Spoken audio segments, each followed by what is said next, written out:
Ranging from the incredibly choreographed lobby fight from The Matrix to the massive hecticness that is the D-Day scene from Saving Private Ryan, there's certainly no shortage of amazing gunfights captured on film.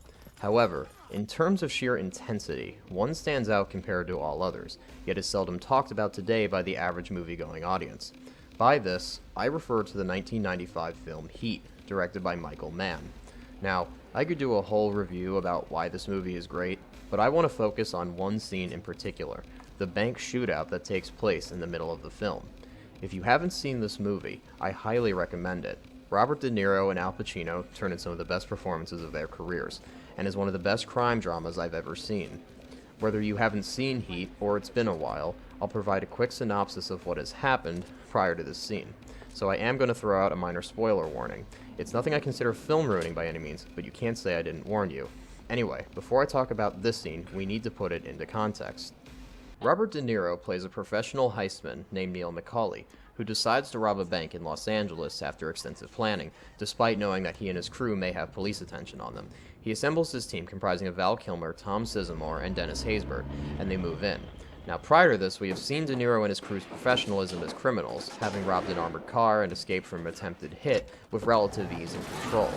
Clearly, these guys are experienced professionals and know what they're doing, and during the actual robbery, this is reflected in the same way. They move in and rob the vault with incredible efficiency, while keeping down any potential resistance in the crowd by knowing exactly what to say. Stay down. We want to hurt no one. We're here for the bank's money, not your money. Your money is insured by the federal government. You're not going to lose a dime. Think of your families. Don't risk your life. Don't try and be a hero. Right now, I want you to sit on the floor and put your hands on your head. Anybody feel sick? Anybody got heart trouble? Go ahead and lean against the wall. It's important to note De Niro's orders here, telling people who feel sick to rest against the wall, rather than just shout threats at everyone to give them no resistance. It's a reminder of how while he is technically the bad guy, he's not without humanity, and this is part of why we're not just going to want these guys dead in the shootout to come. Now, if the bank interior is all we were shown, we would assume these guys are going to get away scot-free like their heist before this, all without firing a single shot. However, the police receive a tip about the robbery in progress and move in to stop them, with Pacino leading the countermeasure. As this part of the scene plays out, it's important to note the music choice, a simple and repetitive couple of notes.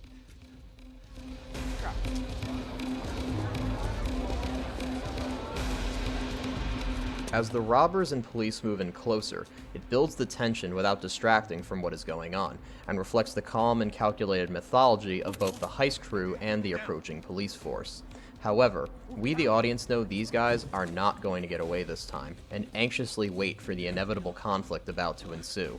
This all builds to a head when Sizemore and De Niro have entered the getaway vehicle, smiling and laughing under the assumption everything has gone to plan.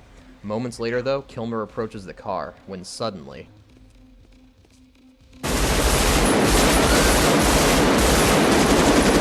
absolute madness breaks out. The slow and controlled musical score immediately halts and gives way to a deafening barrage of gunshots from both the heist crew and police. A quick little thing I have to mention is Kilmer's reaction here. Notice how he goes from walking to the getaway car smiling, thinking he's in the clear, to instantly taking aim and firing at the police he sees.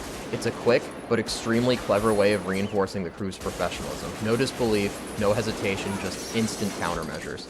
Anyway, De Niro and company are in massive trouble, and they pile into the car to get away, firing in all directions at the cops in a desperate escape attempt. Unfortunately for them, the driver is shot and killed, and they are forced to flee on foot.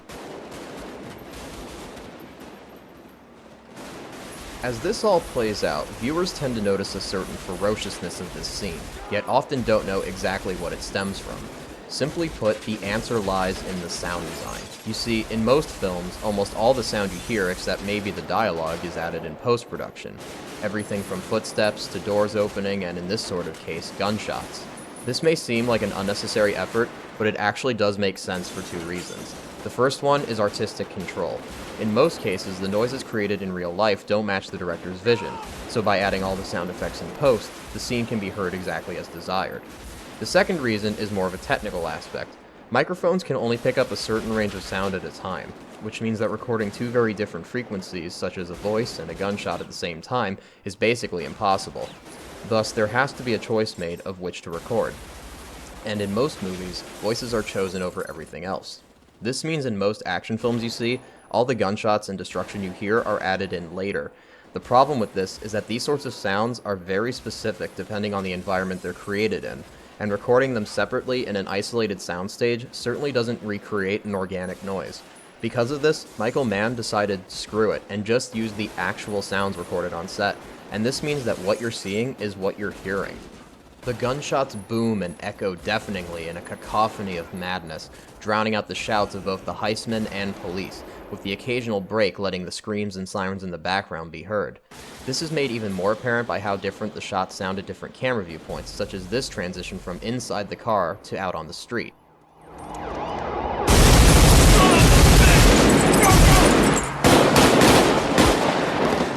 Compare this to another action scene from another great movie such as The Departed. Now don't get me wrong, I absolutely love The Departed, but don't tell me you don't hear a difference between this and this.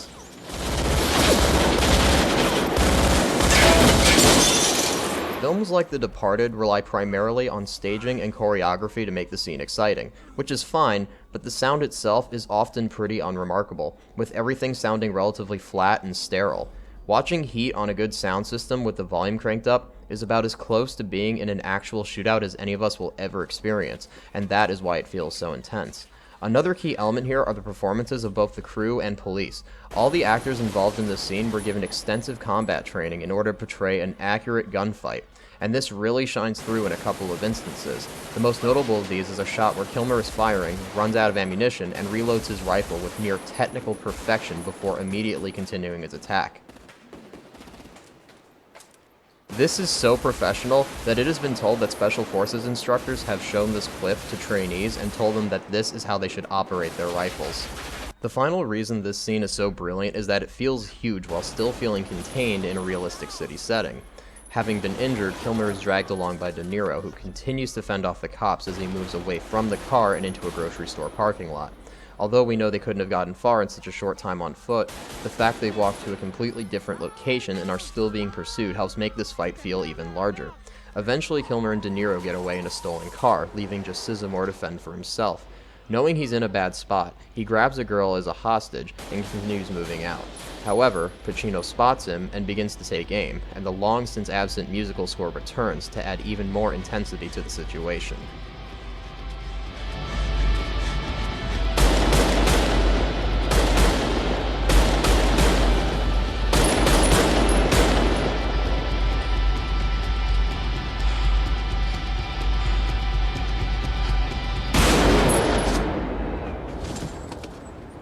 And just like that, one of the greatest shootouts in film history is over, with a now long since gone quiet returning to the soundscape. All things considered, it's sort of strange to me that more action scenes are not filmed in this manner. The realism and intensity added by using on-set sound is unmistakable, and in many shootouts in other films there is often minimal speech, which could be easily dubbed in post rather than dubbing all the shots and impacts. Of course, even this scene isn't completely realistic, as some aspects of it do defy reality. The crew's rifles seem to have pretty bottomless magazines, and the police are awfully bad shots for trained officers. Although those are legitimate points, the scene still gets across a visceral realism, and it will always stand out as a testament to realistic urban combat. For any film lover, it is an absolute must-see.